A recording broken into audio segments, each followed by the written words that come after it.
আসসালামু আলাইকুম। সৌদি থেকে মুত্তালিব। সামনে আসতেছে নির্বাচন।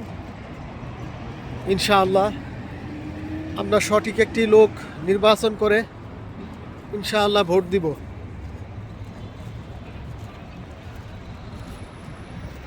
যে দল ক্ষমতায় আসলে আমাদের জন্য উপকার হবে সেই দলটিকে আমরা বাছাই করব। সামনের মাসের 12 তারিখে আমরা তাকে জয়যুক্ত করব ইনশাআল্লাহ। এমন একটি নেতা আমরা চাই,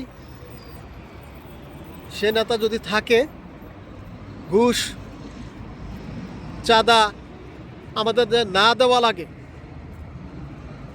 এমন একটি নেতা আমরা চাই। বিগত পিছনের আমরা অনেক নেতাকেই দেখেছি, তারা আমাদের জন্য কি করছে, আমরা তাদের জন্য কি করছি। সামনে আমরা এমন একজন নেতাকে দেখতে চাই, দেশ ও জাতির কল্যাণে সে আসতে পারে এবং আসবে। ভালো থাকবেন সবাই। আসসালামু আলাইকুম।